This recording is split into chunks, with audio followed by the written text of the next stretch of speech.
Olá, está no ar Porto 360 Entrevista, nosso espaço semanal para debater assuntos importantes em relação aos portos internacionais, portos do Brasil e principalmente em relação ao Porto de Santos. Você já sabe, não custa lembrar, o Porto 360 Entrevista é uma realização do Grupo Tribuna em parceria com a CBN.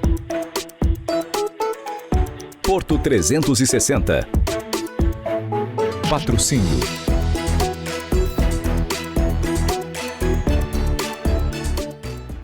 Nessa semana, o assunto aqui no Porto 360 é celulose. E para isso, convido Flávio da Rocha, que é diretor da Ebelog, uma das empresas do cluster de celulose aqui no Porto de Santos. Flávio, obrigado pela tua presença. Cara, que prazer enorme ter você aqui com a gente nesse bate-papo. Olá, Maxwell, tudo bem? Muito obrigado aí pelo convite. Acho sempre importante a gente trazer um pouco aí do Porto de Santos e trazer um pouco da celulose, né? Que é um produto aí que hoje está em bastante evidência no Porto, fazendo uma grande exportação dentro do Porto de Santos, e a gente dividir isso um pouco com seus telespectadores. Flávio, deixa eu fazer uma colocação aqui, antes da gente entrar no tema técnico, efetivamente, desse debate, dessa conversa. Eu sempre gosto de trazer o lado pessoal e os bastidores do que a gente tem. Eu me recordo que eu tive a oportunidade de ser a primeira pessoa que te entrevistou, Isso é verdade. né, na mídia de um modo geral, algo em torno de 4 a 5 anos atrás. Eu estava numa outra emissora, se não me falha Acho que a mais memória, acho que até um pouco mais, 6 anos. 7 anos. 6 ou 7 anos aproximadamente. E no momento, acho que muito sensível para o setor portuário, onde a gente estava buscando as concessões, né, nos portos brasileiros, uma agenda completamente travada naquele momento, onde pelo menos eu entendo assim, a mídia ela não tinha uma representatividade como a gente tem hoje dentro do setor portuário, né? As iniciativas eram muito tímidas e a gente estava começando um projeto naquela oportunidade e você apostou naquele projeto. Como é que você faz uma análise desse panorama, né? Porque hoje, particularmente, se a gente vê aqui, pelo menos na nossa região, inúmeras iniciativas. Muitas vezes as pessoas me falam, Maxwell, poxa, você começou esse movimento lá atrás, mas eu acho muito importante, né, para o nosso setor. A gente ganhou com isso, né? E como é que foi para você aquela primeira experiência na mídia onde a gente bateu aquele papo? Caramba, Max, agora veio um filme Gostou? aqui, Não, né? veio um filme. Eu falei, não, vou começar por Veio aí. um Vou filme, começar você por sabe aí nosso por quê? bate-papo. Porque quando eu fiz a primeira entrevista, né, na verdade foi uma primeira entrevista aqui na Baixada, juntamente com você no programa, e eu estava recém começando também no Porto, né? Eu sou em comparação com as pessoas os mestres que você entrevista aqui no programa, eu tenho, sei lá, pouco mais de 7 anos de Porto, né? Então eu estava praticamente começando na operação portuária. E eu lembro da dificuldade, o primeiro ponto, que era o que, como eu já convivi em Santos, eu sou de São Paulo, mas eu vinha constantemente em Santos por causa de família, por causa de amigos, era esse ponto. Poxa, a primeira coisa que eu gostaria é que quando alguém falasse de Porto, agora que eu estou trabalhando no Porto, era que a pessoa falasse no Porto como uma coisa bacana, uma coisa boa, como você encontra nas viagens internacionais que nós fazemos lá pela Tribuna, a gente encontra e vê que o Porto, junto com a cidade, o Porto ele é parte turística da cidade, né? Então, naquela primeira entrevista, eu lembro, a gente tinha um terminal pequenininho, 10 mil metros quadrados. A gente estava sofrendo para poder fazer a operação lá. Aí eu lembro que eu expliquei que era um sofrimento e a gente estava tentando achar outras alternativas dentro do Porto, juntamente com o governo. E também o ponto do seguinte, a gente precisa de alguma forma, a gente tinha encontrado você, que eu acho que era o único programa naquela época que falava de Porto. Eu falei, olha, a gente precisa começar a divulgar mais o Porto de uma forma diferente, para que as pessoas entendam que o Porto é coisa boa e que o Porto tem que ser uma atração turística aqui também em Santos. Claro. E desde lá, aí evoluiu, você passou aqui para a Tribuna, evoluiu com uma série de projetos, outras emissoras também evoluíram com o assunto de Porto. E tudo que a gente via que tinha uma evolução e tinha o Porto, falando de Porto de uma forma bacana, a gente sempre apostou. Porque eu acho que a gente tem que, de alguma forma, mostrar para a população santista que o Porto é uma renda principal para o município, onde o município tem um ganho importante, que utiliza na cidade, gera emprego, e a gente também como operador, como terminal, a gente tem a obrigação de tentar trazer essa harmonia. Então, por exemplo, a gente tinha aquele terminalzinho lá de 10 mil metros quadrados. Hoje, nós temos um terminal de 52 mil metros quadrados. Né? Antigamente, a gente tinha que cruzar quase toda a cidade com um caminhão para levar o nosso produto para o navio. Hoje, a gente está de frente, a gente tem 2 berços de atracação em frente ao nosso terminal. E para não ficar para trás, o que nós fizemos? A gente tem um grande painel, para quem passa ali na frente da Eldorado, você tem ali os 3 terminais, né, da Suzano, da Eldorado e da Bracel. E o da Eldorado, a gente pintou 3 painéis no nosso terminal. Eu ajudei a decidir. Eu ajudei a decidir. Ajudou o painel. A decidir. Eu lembro que o Flávio, bastidor de novo, você estava com 3 opções na tua mão, você falou assim, qual que você acha que fica mais interessante? Exatamente. Você lembra desse momento? Lembro. Eu falei, pô, os 3 são lindos, mas esse daqui é muito legal. E toda vez que eu passo ali e vejo o painel do Eldorado, eu lembro desse momento que a gente conversou. E foi painel de 10 metros de altura, quer dizer, olha são só. Painéis grandes. A gente contratou um artista plástico lá do interior de São Paulo, ele ficou 1 ano pintando os 3 olha painéis. Só. Então, um painel mostra a muda, outro painel mostra a fábrica, outro painel mostra a floresta. Então, precisava se fazer? Não precisava, mas a gente faz para dar essa harmonia, para a pessoa estar no porto, sair do porto, entrar na cidade e não sentir que ele saiu do porto. E o vice-versa, se ele saiu da cidade e entrou no porto, para ele não sentir, ele tem que estar em harmonia o porto e da cidade. Então, é muito bacana essa sua recordação, porque, olha, lembrar do que eu era antes, não só cresci profissionalmente, não só aprendi muito de Porto, mas também a empresa, eu consegui crescer junto com a empresa, né? Então, de um terminal de 10 mil metros quadrados, a gente fazia uma operação lá de 8 mil toneladas por dia no navio. Hoje a gente tem 52 mil metros quadrados. Hoje a gente consegue fazer 16 a 20 mil toneladas por dia de navio. O nosso recorde foi 21 mil toneladas em um dia no navio. Pô, agora recente, fizemos 1 milhão de toneladas no terminal novo, né? Quer dizer, inauguramos o terminal, já vai fazer 2 anos agora, né?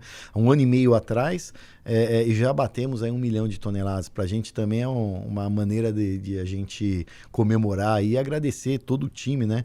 Que está com a gente, né? Muita gente está com a gente desde que a gente estava no terminal da Riches, que era o terminal menor, até hoje. Então, bacana aí a recordação.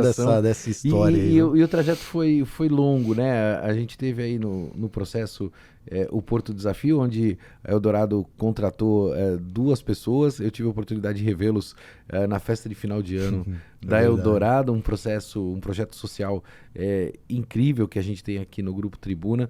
E a gente, a cada dia, vai construindo, né? E fazendo com que essa musculatura ela seja cada vez mais forte do nosso setor, Flávio. Eu fico muito contente e com a amizade também que a gente construiu. Sim, né? sim. Você é um cara incrível também. Às vezes parece, né, que a gente fala assim, pô, a gente é um negócio pequeno, mas é um negócio que funciona, né? E a gente tem que apostar nisso. Para você ter ideia, a gente contratou as 2 pessoas, né? Era para contratar um só. A gente tomou a decisão, eu com o Arten, né? Que naquela época estava no BTP. A gente contratou 2 pessoas. Para você ter ideia, faz quanto tempo isso? Uns 4 anos? Não, eu acho que fazem 2 para 3 anos. 2 para 3 anos. O Thales, hoje, ele já foi promovido, está indo para o nosso escritório em São Paulo. Olha que legal. Então, fica essa mensagem também, né? Às vezes a pessoa quer buscar alguma coisa fora de Santos, mas dentro dos terminais tem muito trabalho, e trabalho para todo tipo de modalidade, né? Thales hoje foi promovido aí e foi para São Paulo, vai assumir uma cadeira lá em São Paulo. E o Jonathan, ele foi para a área de manutenção, mas o sonho dele era ser operador. Olha só. E aí a gente falou, pô, ô Jonathan, vamos com o tempo aí, você vai buscando experiência. E aí eu fiquei sabendo hoje que ele agora foi promovido para a função de operador. Então ele já passa aí a fazer a operação dos nossos equipamentos lá.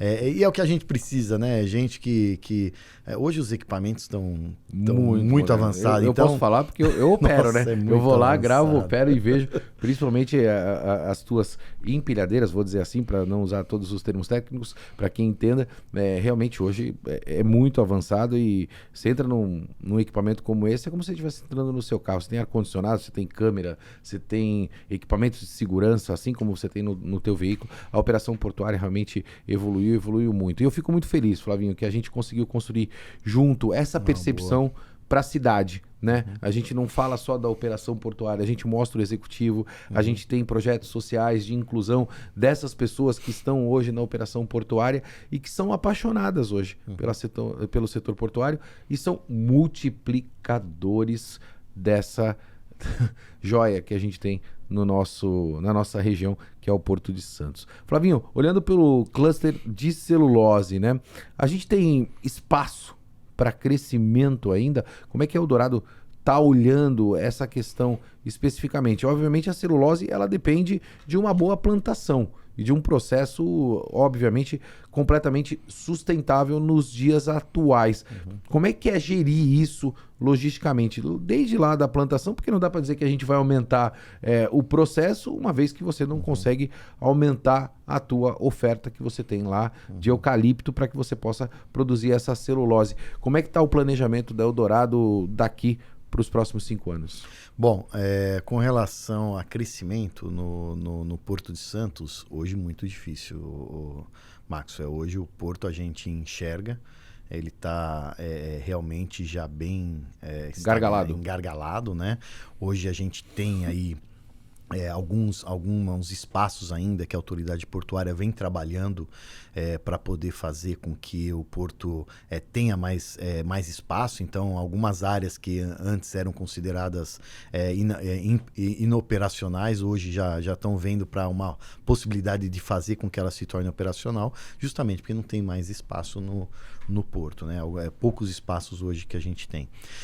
Com relação à celulose, quando nós entramos no cluster, a gente já entrou com o objetivo de ter um volume até para a gente considerar a nossa segunda linha de produção, né? Então hoje nós temos uma linha de produção para 1.800.000 toneladas e já estamos tendo um trabalho para alcançar a produção de 4,5 milhões de toneladas. Então, qual é o ciclo, Flávio, por curiosidade, né? Porque você tem que plantar o eucalipto, ele demanda um tempo para ficar no processo de maturação para que você possa transformá-lo numa celulose. Qual é o ciclo desse processo? Quanto tempo leva? Hoje, para você plantar uma árvore de eucalipto, né? Você leva entre 6 e 7 anos. 6 e 7 anos. São 6 e 7 anos entre você plantar, preparar a terra, plantar e depois você fazer a colheita. É claro que se você comparar o Brasil hoje, onde nós plantamos, com outros países, esse mesmo ciclo leva até 10 anos. Olha só. Então, hoje o Brasil ele tem tecnologia, hoje ele tem uma terra boa, ele tem um clima bom, principalmente naquela região do Mato Grosso do Sul, bem no sul do Mato Grosso do Sul, ali quase divisa com São Paulo, é onde fica a nossa fábrica, em Três Lagoas, né? Muito daquela região, então por isso que você olha ali na região do Mato Grosso do Sul, estão todas as empresas produtoras de celulose estão naquela região, justamente pelo clima, pela terra e pela condição que ela dá de você plantar um eucalipto e colher ele em 6 a 7 anos, né? Então esse é o ciclo. Quem é hoje o maior cliente, vamos dizer assim, do Porto de Santos, né? A China, os Estados Unidos. Quem é que realmente é o maior comprador de celulose hoje no mundo do Brasil? Só para a gente lembrar, né? A celulose nada mais é do que a matéria-prima para produzir papel. Sim. Então, quem são os grandes clientes nossos? São aquelas indústrias que vão produzir papel. Né? Então a gente divide em 4 segmentos. Né? Não é só papel de escrever, né? Não. É caixinha de remédio, quer dizer, você tem esse segmento. Todo tipo de papel. O papel de escrever, o sulfite, ou do livro, né? Ou do caderno, a gente chama de imprimir e escrever, é um segmento. tem um segmento que é o de embalagens, que cresceu muito, principalmente agora na época da pandemia, por causa de deliveries. Então, Sim. são embalagens que você tem um fundo branco. Então, até embalagens de remédio, embalagens de caixa de hambúrguer, pizza congelada, ou que você recebe na sua casa lá, uma caixinha lá Sim. que vai ter a comida. Você tem o segmento de papéis especiais, então, que são desde papel para imprimir passaporte, aqueles papéis térmicos que vem na maquininha do cartão de crédito, por exemplo. Papel moeda, dinheiro também. Papel moeda, por exemplo, essa mesa aqui, ela é feita com a madeira aqui, compensada, e em cima aqui é uma folha de papel. De papel, Olha, entendeu? sabia. Então isso aqui vai celulose também. E por fim, que é o mercado que mais cresce, que é o de tissue, que a gente chama, que são os papéis descartáveis. Papel higiênico, papel para limpar o rosto, papel toalha, guardanapo, que esse é o mercado que mais cresce. Então, hoje, o maior comprador de celulose do Brasil, porque o Brasil é o maior exportador de celulose do mundo. Olha só. De eucalipto, é o maior do mundo. Então, hoje, o maior comprador é a China. Eu posso te falar próximo de 50%. Olha isso, um número Aí você tem expressivo. um percentual na Europa, 30%, e o restante fica nas Américas, né? Então, a nossa produção, por exemplo, de Eldorado, 90% a 95% é exportado. Então, a necessidade de usar o porto, ela é essencial para a operação da celulose, né? Flávio, a gente está vivendo um momento muito particular no mundo de um modo geral. Eu gosto muito desse questionamento, tenho feito para todos os executivos e não vou me privar de fazer para você também. Obviamente que um executivo na tua posição, ele precisa olhar economicamente como é que as coisas caminham globalmente no mundo de um modo geral. E o mundo está ficando caro, né? O mundo está muito caro, né? A China está cara, a Europa está cara, os Estados Unidos está cara, e a gente começa a olhar uma sobretaxa, né? Por estratégias políticas generalizadas, não só nos Estados Unidos, mas na Europa também, aqui no Brasil, o Brasil já tentando se posicionar dessa maneira também, o que afeta diretamente as operações. Como é que a gente pode olhar essa questão especificamente, né, globalmente falando, o mundo ficando caro, para o Brasil? O Brasil vai sofrer impacto nas suas exportações? Como é que você faz essa avaliação? Sendo mais claro, você está falando aí do governo americano, né? O governo americano, tá né, tendo esse bastante, posicionamento, a gente percebe que a Europa vem tendo posicionamento também. A China, por si só, né, existem retaliações ali para a Coreia do Sul, o que naturalmente, é que eu costumo até pontuar, se assim eu puder, é dentro de uma briga, ninguém quer brigar. Sim, é lógico. A partir do momento que eu te dou um tapa, você vai ter a revidar o reação, tapa, ação e reação, não tem Sim, jeito. Então a gente está nesse momento muito sensível. Como é que você está olhando essa situação mundial? Olha, Max, é assim, né? Eu não sou nenhum especialista em economia global, né? Não somos, mas, Mas obrigatoriamente pela operação sim. portuária, como a gente tem uma dependência muito grande, a gente tem algumas preocupações, né? Eu acho que assim, Max, hoje vamos falar um pouco do commodity, que é onde a Exato, celulose ela entra. esse é o ponto. Aí você tem os grãos também. Hoje, metade do que nós exportamos de commodities, hoje vai para a China. Tá? Então é o grande parceiro. E commodity, a gente está falando de alimentos e a gente está falando de celulose, que é um produto essencial para o uso do dia a dia de qualquer pessoa no mundo, né? Papel higiênico, papel para você escrever, embalagem, isso é totalmente de uso essencial. Eu te falo que a China vai precisar continuar comprando, ela vai precisar alimentar, ela vai precisar continuar tendo os produtos essenciais. Então, eu acredito que nesses produtos essenciais de alimentos e produtos onde nós estamos na celulose, eu não acredito que a gente tenha qualquer tipo de alteração. Tá? Mesmo para os Estados Unidos. Você pega hoje os Estados Unidos hoje é o maior produtor de celulose do mundo. Nós somos o maior exportador, eles são o maior produtores. Mas eles normalmente, quando eles têm a gente chama de produção integrada. Ele produz a celulose e já manda ela líquida para a fábrica de papel para produzir o papel. Mas eles investem há muitos anos na fábrica de papel, que é aquilo que rentabiliza eles. E acaba que a fábrica de celulose deles fica um pouco ultrapassada. Então, eles utilizam ainda muita celulose do Brasil para complementar essa produção que eles têm. Então, é uma coisa que não é nada gigantesco, é algo que faz, é significativo, mas nada gigantesco em comparação aos outros tipos de produtos que eles importam. Então, eu acredito também que isso não vai ter impacto com relação, olhando a celulose em si, com os Estados Unidos. E o outro ponto é, nós temos que fazer o nosso trabalho da porteira para dentro.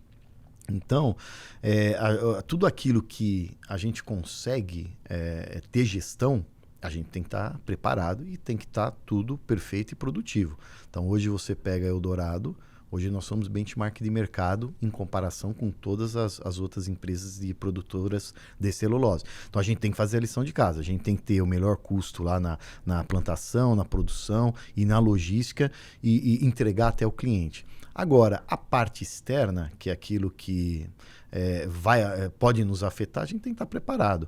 Porque da mesma forma que vai afetar a gente, vai afetar as demais empresas. Eu acho que ganha nesse movimento, vamos dizer, nessa briga de proteção, né? Cada um do seu país, ganha aquele que estiver mais preparado para poder ou fazer uma movimentação rápida da sua logística de um país para o outro, ou para que você consiga manter a sua unidade mais produtiva, ou onde você vai armazenar essa mercadoria. Então, acho que a estratégia da porteira para dentro, a gente tem que estar muito bem preparado para entender o que vai acontecer.